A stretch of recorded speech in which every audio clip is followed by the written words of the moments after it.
Hər vaxtınız xeyirli olsun. Marketing Talksun daha bir buraxılışı ilə qarşınızdayıq. Ən sevdiyim cümlələrdən biri budur. Daha bir buraxılışı ilə, bəli, davamlı olaraq sizinlə görüşməyə çalışırıq. Davamlı dediyim əlbəttə ki, hər həftənin müəyyən günü gəlmirik əvvəlki kimi, amma gəlməyə çalışacağıq. Çünki bizim də işlərimiz olur. Bilirsiniz ki, Marlab olaraq bizim də fərqli layihələrimiz var. Yəqin ki, sosial mediadan izləyənlər, bizim Marketing Talksun daimi izləyiciləri bilirlər ki, mütəmadi olaraq layihələrlə işləyirik deyə bu davamiyyəti qorumaq biraz çətin olur. Amma sözümüz sözdür. Biz hələ də fayda verməyə davam edəcəyik. Hər vaxtınız xeyir müəllim. Hər vaxtınız xeyir. Necəsiz? Xoş gördük. Bugün çox belə əlayım. ikimiz də qara geyinmişik. Qara geyinmişik.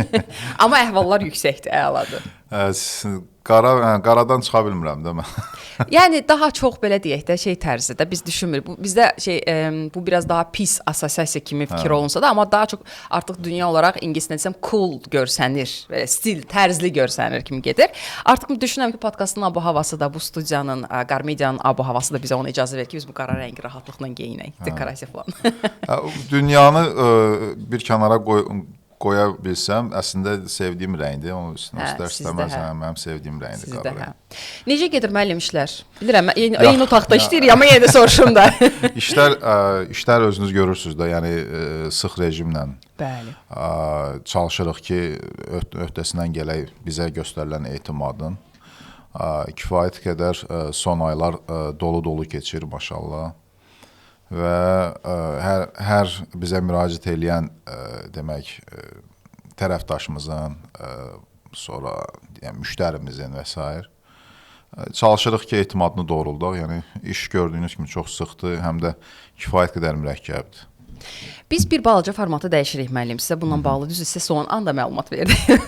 Sizə son anda məlumat verdim, amma biraz formatı dəyişəcək. Yəqin ki, gördünüz ki, biz ikili söhbət eləyirik. Bəli, bizim gizlətdiyimiz bir qonaq yoxdur. Gördüyünüz kimi başlıqda da heç kimin adını yazmamışıq.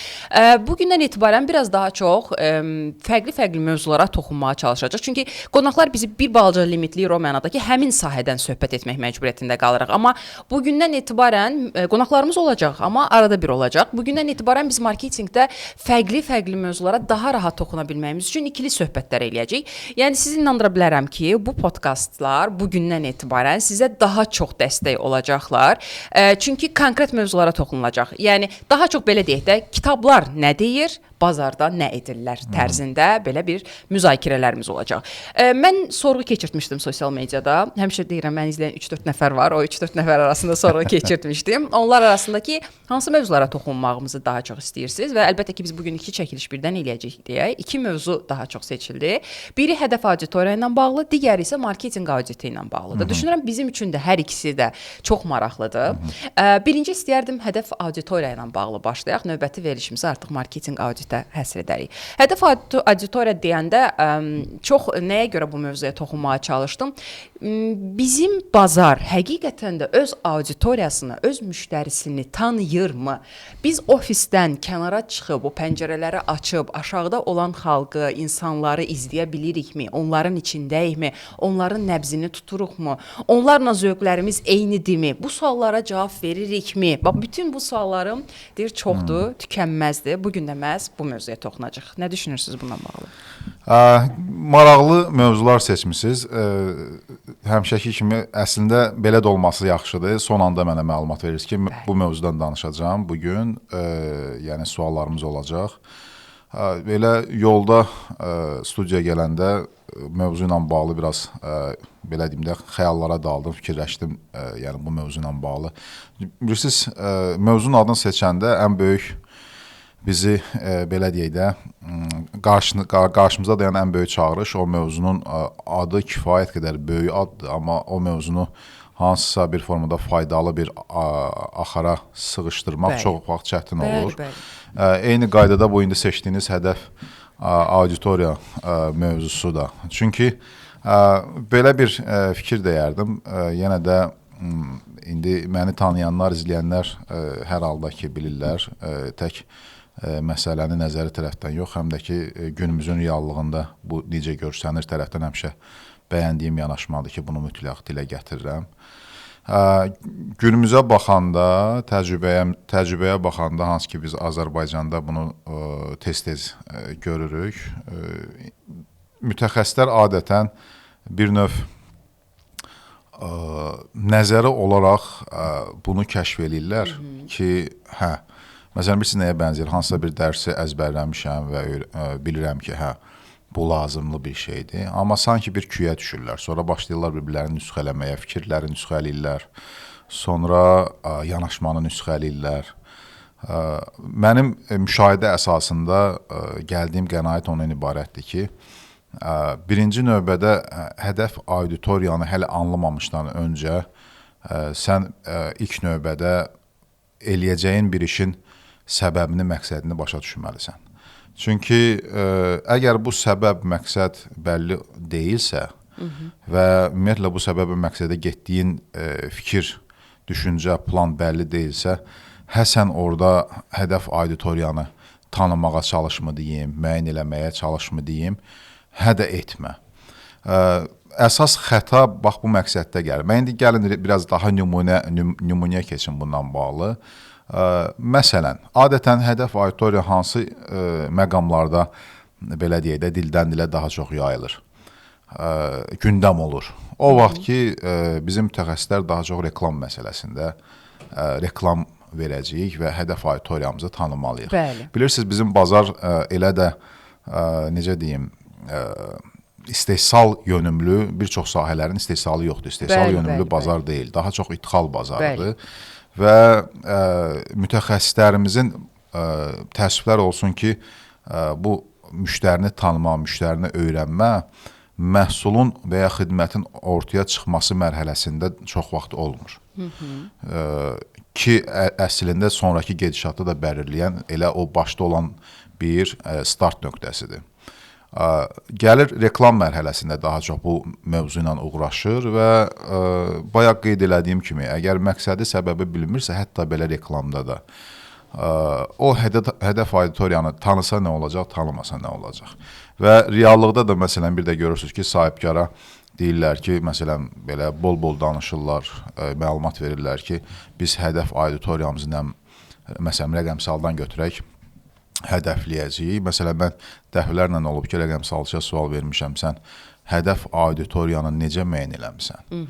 Yəni, əgər düşünürsənsə ki, rəqəmsal platforma bunu sənin üçün, belə deyək də, demoqrafik xüsusiyyətlərə görə filtrləməyə imkan verir. Mən buna bir söz deyə bilmərəm. Bəli, demoqrafik bir segmentasiyadır bu. Amma bu hələ o demək deyil ki, mən auditoriyamı öyrənmişəm və tanıyıram. Çünki orada bir neçə istiqamətdə məqam var. Hər halda ki, mütəxəssislərin məlumatı var bu məsələdən. Hətta belə segmentasiyanın özündə də tək demoqrafik və yaxud da ki, coğrafi segmentasiya eləmək işi həll eləmir. Çünki demoqrafik segmentasiya bizim işin, belə deyək, növbəti yekun 50%-dir. Nəinki başlanğıc. Başlanğıcda hətta rəqəmsalçılar bilər bu dediyim fikri də. Yəni, nə qədər ki, sən müştərinin düşünmə tərzini kəşf eləyə bilmirsən, demoqrafik, yəni bu düşünmə tərzini kəşf edəndən sonra da müəyyən bir davranışları öyrənə bilmirsənsə, sənin sadəcə demoqrafik xüsusiyyətlər üzərindən bunu filtrləməyin, hədəfləməyin ya da belə deyək. Çünki hədəfləmə ilə filtrləmə arasında da fərq var, onu da deyim sizə. Bizdə daha çox filtrlənir müştərilər.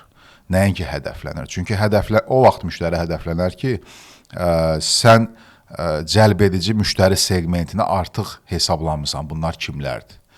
Əgər cəlb edici segmenti hesablaya bilmirsənsə, sən sadəcə bu segmenti filtrləyirsən.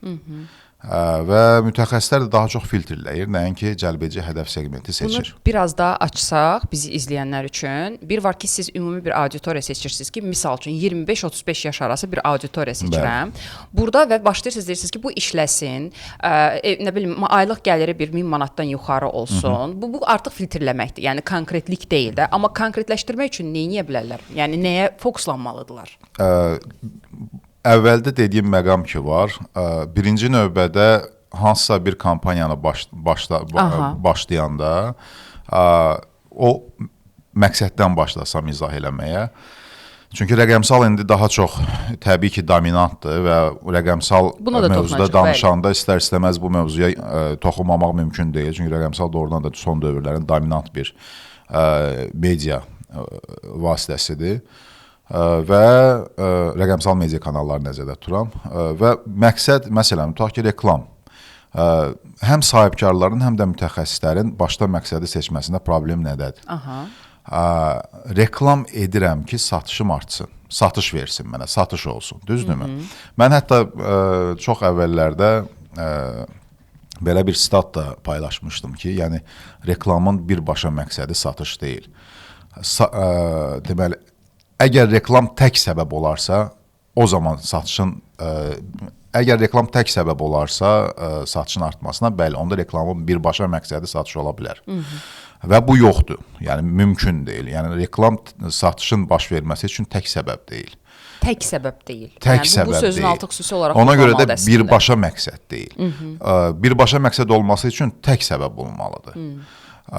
Bu belə olan halda da sadəcə gözləntini aşırı qoymaq ki, reklam edəcəm, satış olacaq. Bu absurddur.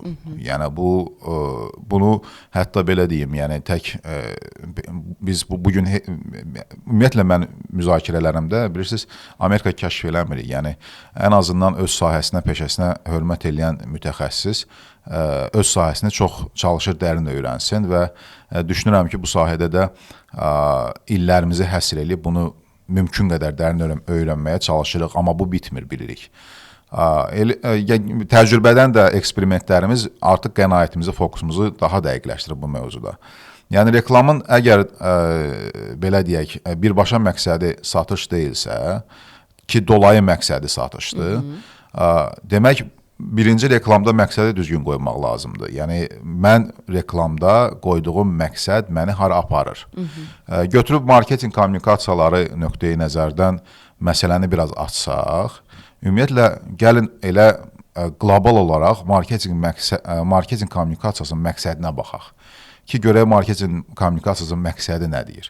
Marketinq kommunikasiyasının məqsədi, deməli, maraqlı tərəflərin, bunu haşiyə çizirəm altından, söhbət tək müştəridən getmir.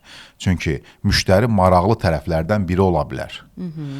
Sizin hədəf auditoriyanız, müştəriniz də ola bilər, tərəfdaşınız da ola bilər. Yəni, biraz açsam məsələni.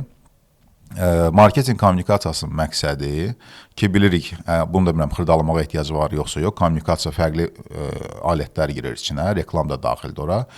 Bunun məqsədi müştərinin, daha doğrusu maraqlı tərəfin diqqətini cəlb etmək,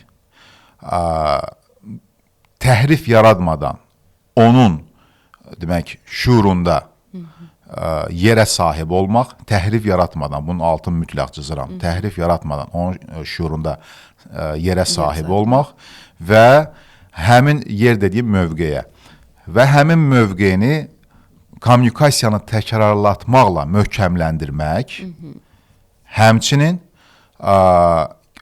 möhkəmləndirmək ona görə ki, demək, rəqabətçil alternativlər siyasında yer tuta bilməkdir. Yəni, məqsəd budur əslində. Yəni, söhbət nədən gedir? Mən çalışdım, biraz öz fikrimlə bu məqsədi ortaya çıxardım. Yəni, bugün kommunikasiyanın əsas başda dayanan, marketinqdə ingiliscə buna selective awareness deyirlər. Demək, başda dayanan hələ diqqəti tutmaqdır. Düzdürmü?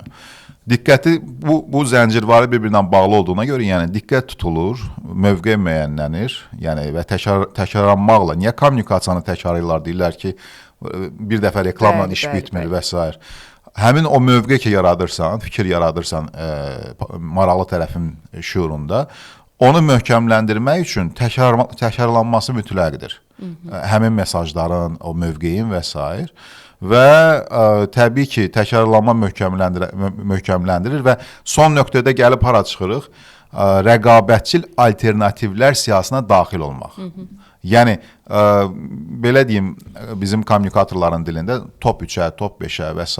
burada görsənmək. Bunu mən də bizi izləyən o marketinq sahəsinə aidiyyət olmayanlar üçün də biraz daha açsam, siz gün ərzində o qədər reklam, o qədər informasiya görürsünüz ki, yəni bu gün ərzində bunların hamısını yadında saxlamağınız biraz qeyri-mümkündür. Amma mütəmadi o reklam verənlər elə eləyirlər ki, siz günün sonunda yadınızda saxlayacağınız 3 brend varsa və yaxud da ki, həmin məhsulla bağlı hansısa bir məhsul deyəndə ağlınızda həmin brend yaranırsa, bu o reklamların dəstəyi sayəsindədir ki, artıq sizin yaddaşınızda qalıb ki, hə, bu məhsul varsa filan şirkət var, bu məhsul varsa bu brend var deyə yadınızda saxlamış olursunuz. Söhbətin deyir ən şirin yerində mən istəyirəm ki, bizim sponsorumuzdan bəhs eləyim. Bəli, Marketinq Talks-un ərsəyə gəlməsində məhz sponsorun da dəstəyi var. Niyə görə belə söhbəti böldüm? Deyir, söhbəti çayla bölək də heç olmazsa. Bir qısa fasilə verəcəyik. Bir çay süzək özümüzə. Çünki bizim Oba Marketlər şəbəkəsinin bizim üçün göndərdiyi Aləmşah çayı var. Hansı ki, məhz bu çay və hər gün suları bizim sponsorlarımız da onlara təşəkkür edirik. Oba Marketlər şəbəkəsi haqqında ətraflı nəsə deməyə ehtiyac yoxdur. Çünki özləri kommunikasiyalarını elə yaxşı aparırlar ki, elə məhz həmin o müştərilərin yadında çox yaxşı qalırlar. Son zamanlarda çox maraqlı kreativ reklamlar eləyirlər. Düşünürəm ki, kifayət qədər yaxşı bir yol qət ediblər. Ümumiyyətlə son illərdə baxdığım zaman Aynur xanım komandası həqiqətən də çox yaxşı işlər görür və komandanı da demək olar ki, yaxından tanırıq. Mütəmadi onların ofislərini də ziyarət eləyirik və onların artıq yeni deyillər, amma yenə də yeni sayılır. Mobil əlavələri var, hansı ki siz mobil əlavəni yükləyərək qazana bilərsiniz. Xərclədikcə qazana bilərsiniz. Dostunuzla paylaşdıqca qazana bilərsiniz. Alış-veriş etdikcə qazana bilərsiniz. Yəni ən çox sizə, hətta oyun oynayaraq belə qazana bilərsiniz. Odur ki, mobil əlavəni yükləyin. Mən linkini yenə də bizim podkastın altında yerləşdirəcəm. Və həmçinin bizim Marketinq Talks-u sosial şəbəkələrdən də izləyin. Bugündən etibarən mən daha aktiv olmağa çalışacağam. Fərqli-fərqli səhifələrdə, istər TikTokda, istər Instagramda, istər Facebookda. Düzdür, mən Facebooku artıq düşünürəm ki, o qədər də güclü bir auditoriya deyil artıq mənim üçün, amma bu mənim üçündür. Elə bundan bəhs eləyəcək ki, hədəf auditoriyam ordadırmı? Amma mən ona baxmalıyam. Mən olmaya bilərəm orada. Və bizi izləməyə davam edin. Mən sizinlə də bir kitabda paylaşmaq istəyirəm. PDF kitabdır. Bu Seth Godin'in Marketing Guide kitabıdır. Məhz bugün ondan da bir sitat gətirəcəm. Həmin kitabı sizə link olaraq göndərə bilərəm. Sosial mediadan bizə yazmağınız, hətta Instagramda DM göndərməyiniz belə kifayətdir. Bir qısa fasilə verək, bir çay içək. Amma fasilə verməmişdən qabaq o fikrin istəyərdim tamını qoyum nöqtəsi. Zaten mənim 1 saniyəli fasilə, çay süzürük davam edirik. Siz bu hiss etməyəcəksiniz də. Əsas izləyici hiss eləməsin, çünki o fikir yarımçıq qalanda istər-istəməz o hədəf... Baş üstə, sözünüzü kəsməyəcəm ki, buyurun. Üzr istəyirəm, buyurun. Onu mütləq mən o hissəni verim. İstəyirsiniz sonra montaj eləyərsiniz. Yaxşı. Deyin mənim. Vüsalın əlində nə istəyir? O da eləmir. Vüsal heç montaj eləməliyim. Yaşım da get-gedə artır, bilirsən yaddaş zəifliyi yaranır. Ona görə nə qədər yadımdan çıxmayıb o hissəni mütləq demək lazımdır ki, fikir tamamlansın. Reklamı çözdük. Kommunikasiya məqsədini çözdük və reklamın məqsədini başa düşdük. Anladıq bu hissədə, düzdürmü? İndi gəlirəm sizin suala, hədəf auditoriya. Okey. Hər söz verirəm özümə, okey sözünü deməyəcəm yenə də, nəysə. Ay müəllim, podkast özümüzün, kanal özümüzün, narahat olmayın. Buyurun. İndi gəldik bu hədəf auditoriya məsələsinə. İndi sualımı verirəm, tək sizə verməməsini izləyicilərə də verirəm də, həm də rəqəmsalçılara da verirəm. Sən müştərinin axtardığı faydanı, düzdürmü? Bəli. Müştərinin axtardığı faydanı, onun düşünmə tərzini anlamayandan sonra sən onu filtrləsən belə, nə edəcəksən o müştəri ilə və ya maraqlı tərəflə və həmin o dediyim kommunikasiyanın məqsədinin içliyi ki var, onun diqqət çəkmə tərəfi, o özünü mövqeyləndirmə tərəfi, diqqəti nə ilə çəkəcəksən? Özünü nə ilə mövqeyləndirəcəksən? Fikrimi çatdıra bildim. Və hansı mesajlarla təkrarlanacaqsan ki, o mövqe güclənsin? Düzdürmü? Son nəticədə rəqabətçil siyahıya necə düşəcəksən? Yəni, hər reklam eləməklə dayanmadan. Bu bilirsiniz nədir? Yəni, məramsız, məqsədsiz sadəcə pul xərcləməkdir. Əslində çox yaxşı məqamı vurğuladınız. Mən nəyə görə bayaq dedim o kitabdan? Dünən biraz araşdırma eləyəndə bundan bağlı ki, ümumilikdə dünyada nə deyilir bundan bağlı, bu trendlərlə bağlı. Çox qəşəng bir cümlə gördüm ki, bu Seth Godin'in kitabından idi. Elə istəyirəm onu dəqiq necə varsa o şəkildə də oxuyum. Ümumiyyətlə bu This is Marketing adlı kitabıdır. Orada çox yaxşı deyir ki, sən bazar deyilsən. You are not the market. Yəni sən bazar deyilsən, sən auditoriya deyilsən. Amma bir dənə də qəşəng bir cümlə işlətdik. Dedi ki, biz nə qədər istəsək də özümüz auditoriya ola bilmərik. Biz professional deformasiya yaşamışıq. Hər şeyi marketinq gözü ilə görürük, amma müştəri o gözlə baxmır. O qədər qəşəng bir sözdür ki, düşünürəm ki, əslində bütün kitabı o izah eləyə biləcək və bizim də elə bugünkü podkastımıza da toxuna biləcək məsələlərdir. Niyə bu sözün üzərində dayanıram əslində? Bunu da yenə də çay süzəndən sonra deyəcəm.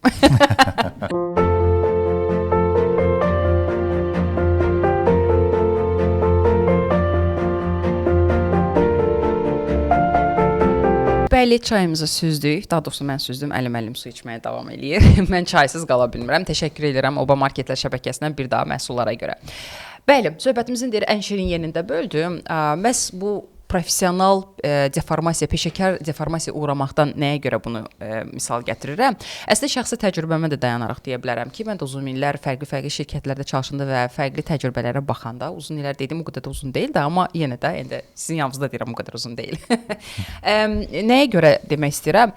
Siz rəqəmsalın gücündən daha çox danışdınız başlanğıc olaraq da, amma burada bir ölkədə belə bir ənənəvi medianı da unutmamaq lazımdır. Niyə görə bu məsələnin üstündə dayanıram? O dediyim, çox vaxt sahibkarlar və yaxud da rəhbərlər və yaxud da hansısa bir bölmə departament rəhbəri deyir ki, insanlar, ən sadəsini deyirəm də, insanlar TV-yə baxmır, mənim müştərilərim TikTok-u izləmir, mənim müştərilərim hamısı Facebookdadır və yaxud da bu kimi konkret məsələlər gətirir. Amma mən elə dünən yenə də biraz araşdırma elədim. Bilirsiniz ki, Azərbaycanda ümumilikdə media üzrə araşdırma eləyənlər var, hansı ki, Marsa şirkəti onlardan ən böyüyüdür. 2025-ci ilin dekabrın hesabatı yayılıb və hesabatda deyilir ki, niyə görə bunun üzərində dayanıram? İndi onun da sualını gətirəcəm. Əhalinin 95% ay ərzində ən azı bir dəfə TV-yə baxır. Yəni 95%-dən söhbət gedir. Burada nə 50, nə 60-dır. 66% hər gün TV izləyir və gündəlik orta baxış müddəti 3 saat 58 dəqiqədir. Bu sadəcə hələ televiziya tərəfidir ki, mən götürmüşəm də. Bunun fərqli sosial media tərəfi də var əlbəttə ki. İndi bu məsələyə baxanda biz doğrudan da həqiqətən də deformasiyaya uğramışıq və hər şeyə marketinq gözü ilə baxırıq və düşünürük ki, auditoriya mənəm. Belə bir yanılğı da var. Bilmirəm nə qədər razı olarsınız. Şirkət sahibkar oxşuyur. Sahibkar deyir ki, müştərim də mənə oxşuyur.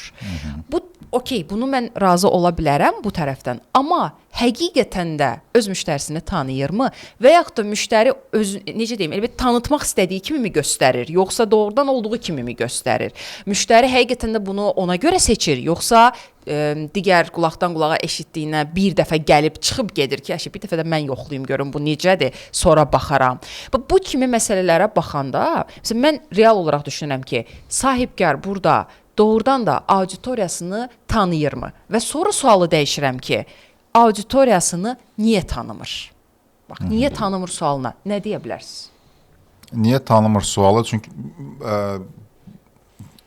giriş nöqtəniz bu formada oldu. Yəni birinci media kanallarını siz ümumilikdə ənənəvi medianın gücündən bəli. Hələ heç o qısa toxunmadım da ki, baxılır. Faktiki olaraq baxılır. Yəni sualı biraz ümumiləşdirsək, indi mən hansı tərəfdən cavab olaraq mən istərdim biraz konkretləşdirək o sualı. Mən yəni media tərəf niyə medianı düz seçmirikdi sual, yoxsa niyə biz müştərini tanımırıq ki, düz seçmirik? Biz niyə müştərimizi tanımırıq? Hətta mən hələ media toxunmuruq. Çünki media tərəfinə sonra da toxunacağam. Mən ona görə gətirdim ki, bunu ətraflı ki, bizi izləyənlər də o sualı mən niyə tanımırıq deyib biraz itham etmiş kimi olaram deyə bilərlər. Xeyr, mən tanıyıram. Mən ona görə bu misalı gətirdim ki, o deyir ki, televiziyaya baxmır mənim müştərim. Amma faktiki olaraq statistika başqa bir şey göstərir ki, əhalinin 95% ən azı bir dəfə baxır, 66% isə hər gün izləyir bunu. O zaman belə çıxır ki, biz tanımırıq auditoriyamızı və burada da belə sual yaranır ki, niyə tanımırıq?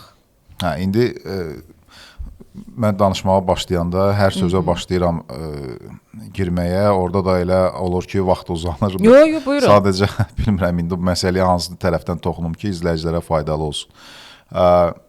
Birinci növbədə mənim auditoriyam TV-dədir, rəqəmsaldadır və s. və ilaxır. Bilirsiniz nəyə bənzəyir? Bayaq bu kommunikasiya məqsədini ki, sizə izah elədim. Yəni izləyicilərə çatdırmağa çalışdım. Bizə nə vaxt rahat olur hansısa bir hədəfə çatmaqda? Sən bu hədəfi artıq kəşf eləyirsən. və adekvat formada, məntiqli, hesab kitablı başa düşürsən ki, bu hədəfə aparan yol budur. Mən biraz ümumi fikrimi izah edirəm. Əslində bu nəyi demək istəyirəm? Maraqlı tərəflərmi deyim, müştərilərmi deyim həm də bunların biz bunu tanımırıq ya ümumiyyətlə tanıyırıqmı və ya buna cəhd edirikmi sualını cavab tapmaq üçün yəni o məqsədin fonunda məsələn tutaq ki, misal deyirəm, izləyicilər hər halda mütəxəssislər bilir ki, TV-dir, outdoor-dur və s. Azərbaycanda amma məsələn, outdoor daha çox Bakıda bu təsirə malikdir, çatımlığa işləyir. Yəni, Byron Sharp'ın belə bir ifadəsi var, deyir, bir müştəri səni mənimsəməsi üçün mental və fiziki mövcudluğun olmalıdır. Mental və fiziki mövcudluğun olmalıdır. Bəli, bəli. Bizim media vasitələrimiz də, kommunikasiya vasitələrimiz də hansısa bir qismi mental mövcudluğa işləyir. Hansısa bir qismi fiziki xatırlatmaya, fiziki mövcudluğa işləyirdi. İndi bu media tərəfdən məsələni gətirdim, amma müştərini tanımamağa gələndə əslində cəhd etmirik tanımağa. Yəni, belə deyək də, bugün deyə bilərik ki, ümumiyyətlə, müştərini tanımaq ifadəsi mücərrəd qalır. Niyə? Çünki müştərini biz heç vaxt %100 tanıya bilmirik, kəşf eləyə bilmirik. Bu %100 qeyri-mümkündür. Amma müəyyən araşdırma imkanları var ki, bu araşdırma imkanları əsasında ən azı biz buna cəhd edə bilirik. Bəli, bəli. Amma niyə cəhd etmirik sualına gəlsəniz? Çünki biz bunun faydasını anlamırıq. Bilirsiniz nəyə bənzəyir? Yəni, məsələn, qarşınıza hansısa bir, deyək ki, monopoli oyunu var, mağazalarəfdə bir monopoli oyunu görürsünüz, indiyə qədər bu oyunu oynamamısınız. Bəli. Və bu oyundan necə əslində bu oyun zövq verir, hansı nəticə aparır, hansı məqsədi nədir bu oyunun? Məqsədi nədir bu oyunun? Bunları bilməyənə qədər siz bu oyuna belə gözucu baxırsınız. Ancaq bunun haqqında danışa bilərsiniz. Bu var, o var və s. Düzdürmü? Əslində bizim hədəf auditoriyanı tanımağa cəhd etməməyimizə səbəb oyuna kənardan baxmağımızdır. Oyunun içində heç vaxt olmamışıq deyə biz o prosesdən zövq almırıq. Ona görə də bu bizim cəhdimizi tətikləmir. Mən cavabı belə verərdim. Əla. Əslində çox qəşəng məqam vurguladınız. Bununla bağlı mən də Instagramımda bir dəfə auditoriyanı tanıyırıqmı belə bir balaca şey eləmişdim. Byron Sharp dediniz, yadıma düşdü ki, bu How Brands Grow, markalar necə böyüyür. Necə böyüyür.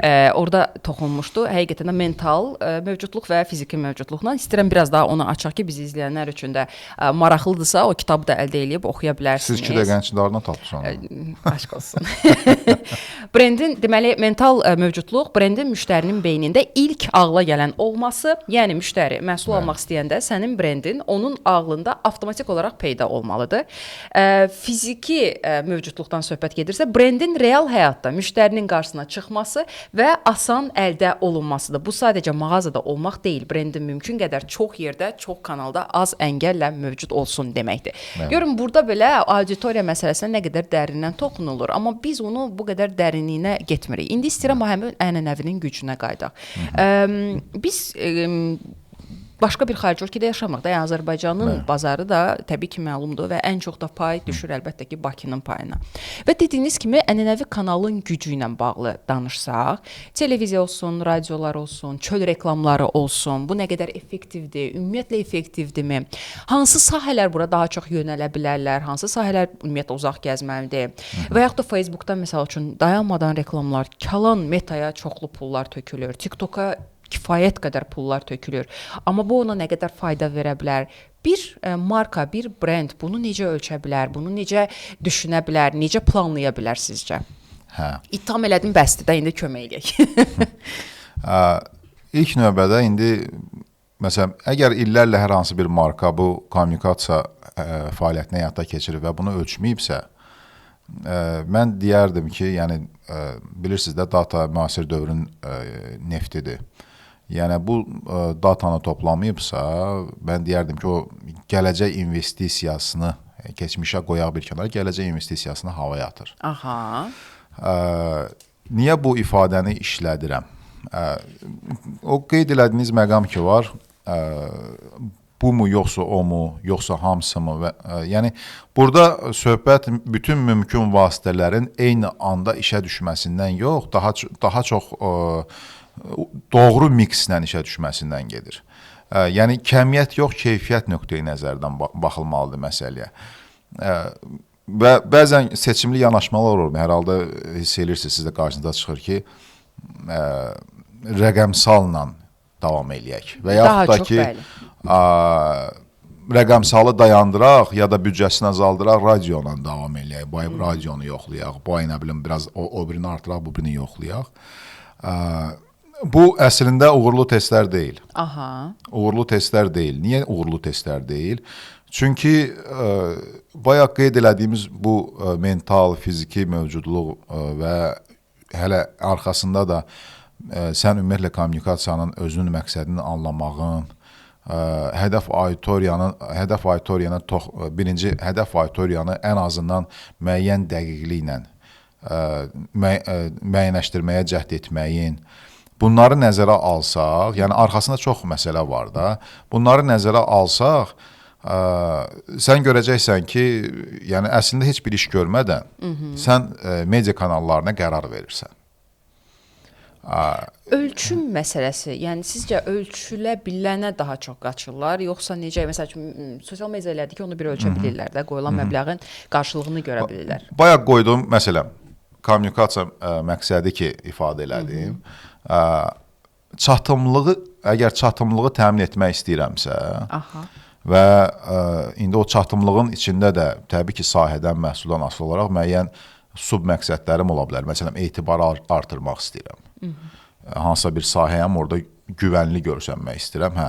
Mən müxtəlif əsas məqsəd və onun sub-məqsədləri sənin birinci növbədə qarşında dayanır ki, artıq auditoriyanı kəşf eləmisənsə, ən azından birinci növbədə qarşına dayanır ki, bu məqsədlərə düzgün xidmət eləmək üçün mənim media kanal, hansı media kanalları bu optimal miksin içinə girə bilər. Okay. Yəni, məsələn, çatımlıq, yəni reach deyirik də, çatımlıq nöqteyi nəzərdən TV hələ də əvəz olunmaz ənənəvi media kanalıdır. Çox maraqlı ki, bəli. Əvəz olunmazdır. Və məsələn, gündəlik istehlak məhsulları, sürətli istehlak məhsulları, yəni onlar üçün TV ələlxüsus aktualdır günümüzdə də. Məsələn, digər tərəfdən baxaq, rəqəmsalda, belə deyək də, müştəri ilə interaksiya, müştərinin satışa isitmək, o meyarlar hələ də rəqəmsalda daha çox dominantlıqla özünü göstərir. Yəni, bilirsiniz, məqam nədir? Mənim total bir məqsədim var, ümumi bir məqsədim var, bir hədəf, gedəcəyim bir hədəf var. Bax, bu media vasitələri kəşf elədiyim, ən azı cəhd elədiyim kəşf eləməyə, hədəf auditoriyama hansı formada toxunacaq? Harada hansı puzzle-ın hansı hissəsini bağlaya bilirəm? Bax, bu optimal miksi müəyyən eləməlisiniz. Bu optimal miksi əgər siz işin başındasınızsa, çox gözəl olar ki, siz, belə deyək də, məsələyə girişəndə, zaten əgər əvvəlki tarixi bir məlumatınız yoxdursa, məcbur qalacaqsınız bu eksperimentlərə. Amma məntiqli eksperiment eləmək lazımdır. İndi yaxşı məqam vurğuladınız ki, məntiqli eksperiment. Yəni, bunu özünün etməsi lazımdır. Yoxsa bir peşəkar, bu işin peşəkarına müraciət etməlidir. Özü peşəkarçı, özü eləməlidir. Amma indi ola bilsin ki, məsəl üçün, auditoriyanı tanımaq üçün hansı effektiv yox, auditoriyanı tanımaqdan söhbət gedir siz də. Baxın, orada özü əgər peşəkardırsa, öz auditoriyasını tanımır. Söhbət hər halda ki, bu sahədə olan insanlardan gedir də. Biz marketinqdən kənarda olan insanlardan danışmırıq hal-hazırda. Özü necə tanımalıdır? Ümumiyyətlə, bunu eləyə bilərmi, yoxsa yox? Həmişə mümkündür, müəyyən dəqiqliylə, bəli. Amma arxasında məntiq varsa, bilik varsa, elm varsa, bəli, müəyyən qədər özü doğru üsullarla bunu ortaya çıxarda bilər. Zaman alacaq, çünki resurs qıtdır, azdır və öz gücünü eləməyə çalışır. Zaman alacaq, amma eləmək qeyri-mümkün deyəcək bir şey deyil. Əgər bu tək özü belə bir nəfərin üzərində mərkəzləşmiş bir biznes deyilsə və bu biznesin resursu varsa, təbii ki, bunu daha üçüncü tərəfə həvalə etmək ən doğru yollardan biridir. Yəni araşdırma şirkətinə ki, hədəf auditoriyanı, yəni mən hətta belə deyərdim də, bazarı şəkilləndirmək işini həvalə eləsin araşdırma şirkətinə. Aha. Bazarı şəkilləndirmək. Yəni bir ikinci məsələ. Amma yenə də istər-istəməz bu yük baxımından, əməliyyat baxımından bu işi araşdırma şirkəti həll eləsə belə, sonuçda araşdırma şirkəti gəlib sənin daxili məntiqi təhlilini quran deyil. Sadəcə nəticələri verəcək. Bəli. Sorğunun nəticələrini verir. Bəli, sorğunun Analiz nəticələrini vizuallaşmış formada gətirir qarşına qoyur ki, şəkilləndirdim. Bəli. Bu ipucuları çıxdı, bu insightlar çıxdı, belə bir profillər, müştəri profilləri görsənir bazarda və s. Amma yenə də gəlir məqam hara söykənir daxildə məntiqli, elmi təhlilin həyata keçirilməsinə. Niyə bu təhlilə ehtiyac var? Ona görə təhlilə ehtiyac var ki, hədəf auditoriyanı şəkilləndirmək, daha doğrusu bazarı şəkilləndirmək hələ hədəf auditoriyanı seçmək demək deyil. Aha. Yəni bazarı şəkilləndirmək o deməkdir ki, araşdırma çərçivəsində, araşdırmanın imkan verdiyi çərçivədə siz artıq müəyyən profilləri, müştəri profillərini kəşf eləməyə çalışırsınız və ya eləyirsiniz. Məsələn, bəlkə də onları daha subprofillərə, nişlərə də enə bilərdiniz, amma siz deyirsiniz ki, başda mənə məsələn real olaraq nə qədər profil çıxıbsa, ta ki 4-dür, 5-dir, 3-dür, bu profilləri görməyim lazımdır. Düzdürmü? Sonra artıq bu, belə deyək də, bir növ elə xam maldır. Bu xam mal sonra istehsala girməlidir, marketinq məntiqi nöqteyi nəzərdən. Yəni, yaxşı, mən yolumu necə seçirəm, hansı strategiyanı davam eləyəcəm? Bu segmentlərin, mənim inkişafımı tətikləyəcək ən böyük fürsət hansı segmentdədir? Fikrimi çatdıra bilirəm. Yəni, onu öyrənməyə çalışandan sonra, təhlil eləməyə çalışandan sonra, bir qərar məqamına gələndən sonra sən artıq hədəf sözünü işlətməyə haqq qazanırsan. Hə. Fikrimi çatdıra bildim. Yəni, ora qədər hələ o hədəf auditoriya deyil. Hələ bunun şirkətlə bağlı resursları və s. Yəni, bir şeydə haşiyə çıxım. Haşiyə deyiləsinə mövzu uyğundur. Yəni, sənin resursların belə diktə edə bilər ki, sən bugün hansı segmentlə işləməyə qadirsən. Aha. Sənin resursların belə sənə diktə edə bilər bunu. Məsələn, 3 segment yaranıb, araşdırmadan sonra ortaya çıxıb, daha doğrusu yaranıb, yox, çünki segment yaranmır. O var, sadəcə onu düzgün müəyyən eləmək lazım. Bəli, bəli. Deməli, segment ortaya çıxıb və o segmentə indi müəyyən parametr, hər segmentin özünün parametrləri var. Bu parametrlərə baxanda sən deyirsən ki, hələ mən bu segmentlə işləməyə, dırnaq içində deyirəm, layiq deyiləm. Niyə? Çünki resurslarım o segmentin məhəbbətin qazanmağa, o segmentdə mövqeylənməyə kifayət etmir. Kimi çatdıra bildim? Yəni, baxın elə məsələyə. İndi qayıdıram söhbətimizin əvvəlinə. Biz sadəcə demoqrafik göstəriciləri filtrləməklə düşünürük ki, biz hədəf auditoriyanı, daha doğrusu hədəf auditoriyanı görürük və onu bir növ satışa tətikləyirik. Yəni, bu boyda məqam onda nəyə lazım idi bu işlərin görülməsi? Kimi çatdıra bildim? Zaten rəqəmsal platformaların əksəriyyətinin məntiqi segmentasiyadan gəlir. Amma bir yerə qədər bunu eləyə biliblər. Tam, indi bəlkə mən məlumatsam, amma segmentasiyanın o məntiqini, strategiyasını A-dan Z-ə bizə, ən azından bizə açıq platformalar bunu göstərə bilmir. Bəli. Maraqlı məqam vurğuladınız. Siz danışanda mənim ağlıma nə gəldi əslində? Mən də bir marketinq mütəxəssisi olaraq deyirəm ki, məsəl üçün mən auditoriyamı tanımaq üçün sizin dediyiniz kimi də bizim o rəqəmsal platformaların verdiyi bir yerə qədər olur. Amma mən yenə də düşünürəm ki, çünki biz bu bir proyektdə işlədik, dərindən müsahibələrlə bağlı və orada mən gördüm ki, insanların dedikləri və davranışları və düşüncələri üst-üstə düşmür və ona görə də mənim tam güvənimi qazana bilməlidir o rəqəmsal platformanın verdiyi segment seçimi də.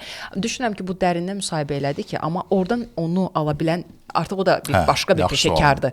Artıq o da bir başqa bir peşəkar səviyyədir ki, sən ondan da oradan da onu ala bilirsənmi? Çünki mənzərə onu göstərdi ki, insana verdiyin suala ilk reaksiyası başqa cür olur. Biraz daha o mövzunun ətrafında fırlanıb sual verəndə ikinci reaksiya başqa olur və ondan əvvəl suallar verib gəlib nəticədə o sualı verəndə tam başqa bir cavab vermiş olur. Bizim bilirəm ki, sizdə də bu şəxsi təcrübənizdə 100% ki olubdur. Hə, bizim elə birlikdə çalışdığımız кейslərdə də biz bundan tez-tez rastlaşırıq.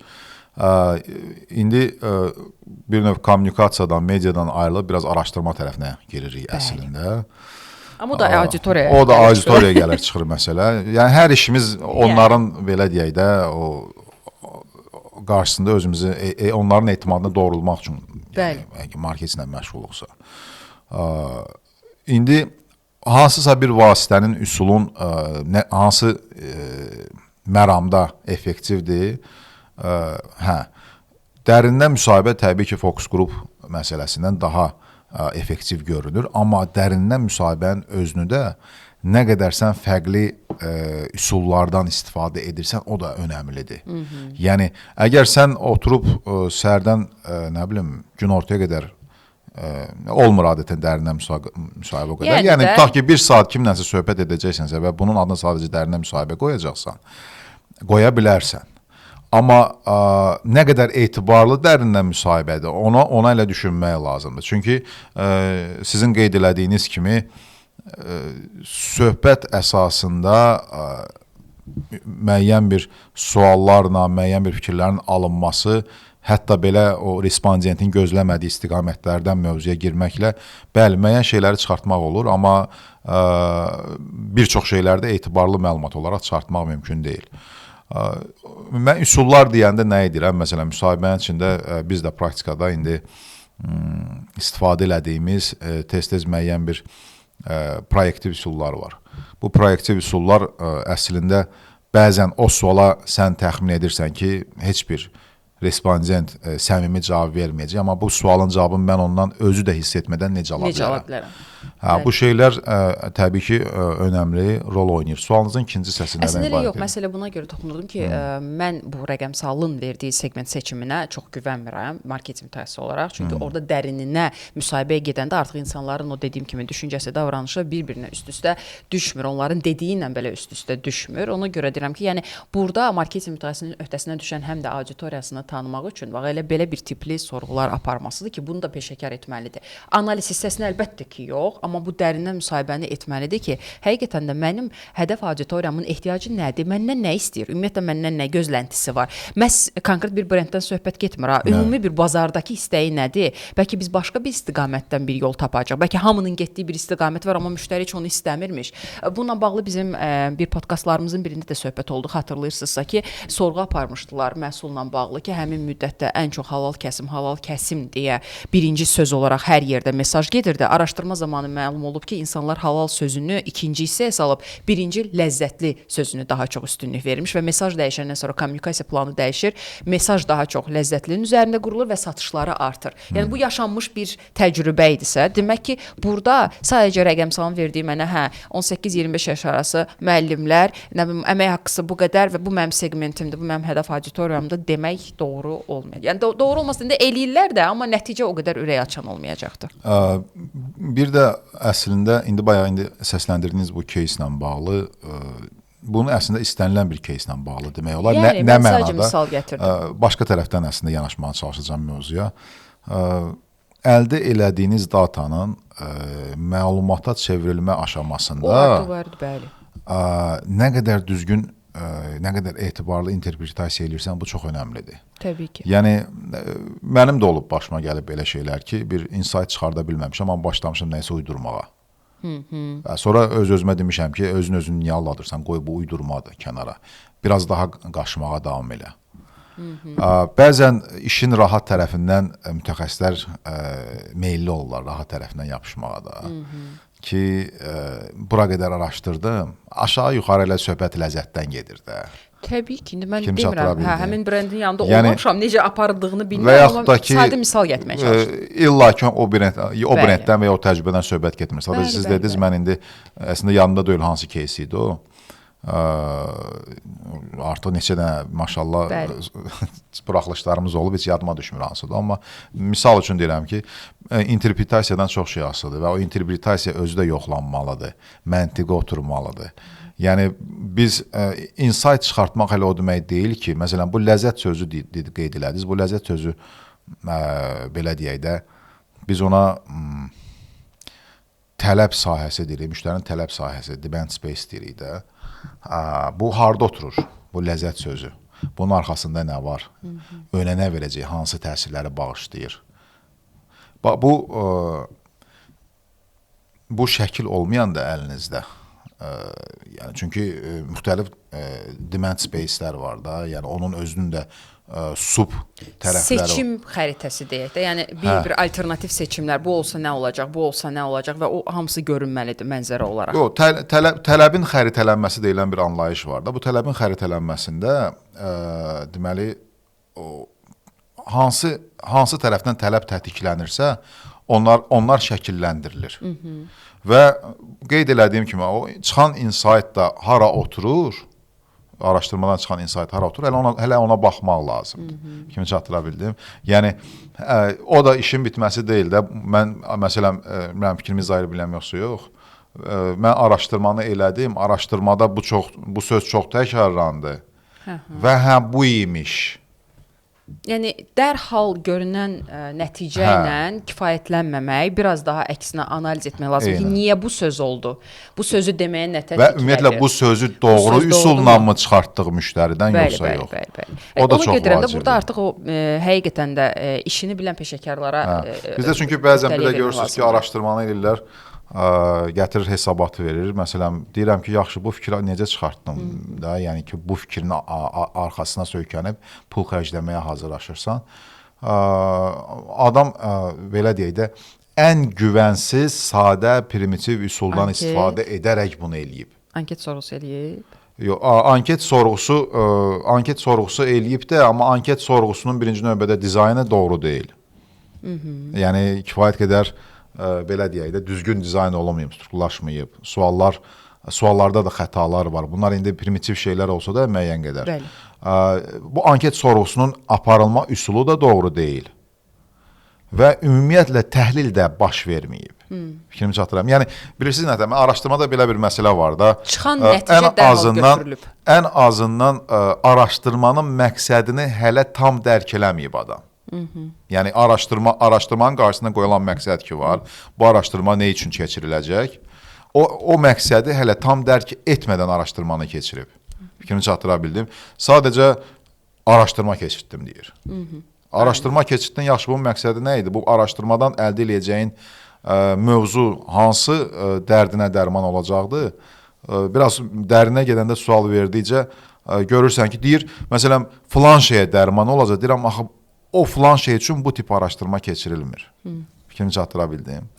Biraz mövzumuz araşdırmaya doğru getdi, amma yekunlaşdırsa, əslində amma elə onun üçündür. Məhz hədəf auditoriyamı tanımağım və onu aşkarlamağım üçündür bu araşdırmanın hər bir məqsədi də.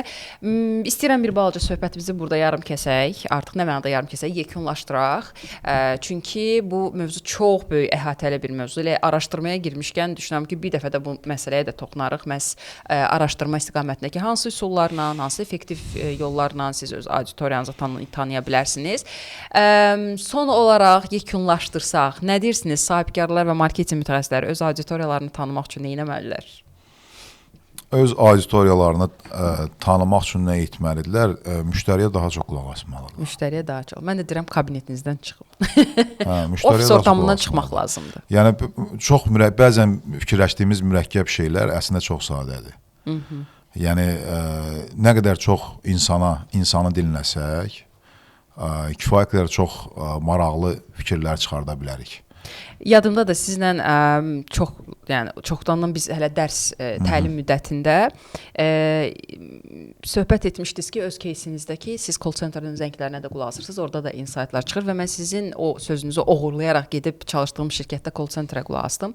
Hər gün bir 10 nəfərə zənginə qulaq asırdım və nə qədər insightlar götürdüm oradan, nə qədər mesajlar götürdüm ki, bizim elədiyimiz kampaniya başqa bir şeydir, müştərinin də istədiyi başqa bir şeydir. Və ya kampaniyada bizim ifadə elədiyimiz fikir tamam başqa bir şeydir. Hətta məhsul olaraq belə fərqlənirdi. Bayaq deyirdinizə, professional dünyada yaşayırıq. Bəli. Deformasiya məsələsi. Bəli, peşəkar deformasiya. Düşünür ki, bizim kimi düşünür. Bizim kimi düşünür, bizim kimi öncülükləri var. Elə deyil. Əslində sənin hətta belə hədəf auditoriya kimi tanımamsansa belə, ən az auditoriyanın, potensial auditoriyanın düşündüyü də çox sadədir, tərzi də çox sadədir və mürəkkəb şey axtarmır. Biz bəzən sevirik, o nə qədər peşəkarlaşırıq, o qədər həyatı mürəkkəbləşdirməyə çalışırıq. Əslində burada o sözü işlədəcəydim, amma işlətmirəm. Onu sonra başqa bir vaxt işlədirəm. İnşallah ki, bir dəfə də bu mövzuya toxunacaq. Təşəkkür edirəm bizi izlədiyinizə görə. Çox sağ olun. Bəli, bugünkü podkastın ərsəyə gəlməsində Oba Marketlər şəbəkəsinə təşəkkürlər. Bizi təmin elədilər Aləmşah çayına və Hər gün suları ilə. Oba Marketində özünün yeni mobil əpi çıxıb və siz mobil əpi yükləyərək, dostunuzla paylaşaraq, oyun oynayaraq, alış-veriş edərək qazana bilərsiniz. Daha çox sizin qazanmağınız üçün fokuslanıb. Ona görə bir axtarın, araşdırın, yükləyin, baxın, sınamağa dəyər. Ən yaxın Oba Marketə gedərək alış-veriş də eləyə bilərsiniz. Mütəmadi olaraq hər gün kampaniyalar belə orada görsən. Yəni sizə bildiriş olaraq belə mən yükləmişəm. Mütəmadi kampaniyalar gəlir ki, hansı məhsullara endirimlər var, hansı kampaniyalar var. Siz də o kampaniyalardan faydalana bilərsiniz. Digibum komandasına da təşəkkür edirəm. Buradan Sənənə xanım və komandasına böyük təşəkkürlər və eyni zamanda bizim bugünkü podkastımızı çəkdiyimiz studiya Qarı Mediaya Arif bəyə və komandasına təşəkkür edirəm. Çox sağ olun. Əgər sizin də hər hansısa bir podkast ideyanız varsa, çəkiliş etmək istəyirsinizsə, studiya, kamera, montaj dəstəyi lazımdırsa, mütləq Qarı Mediaya müraciət edə bilərsiniz. Rahat şəkildə sizin işinizi həll edəcəklər. Biz isə növbəti buraxılışda yenidən görüşəcəyik. Hələlik. Sağ olun.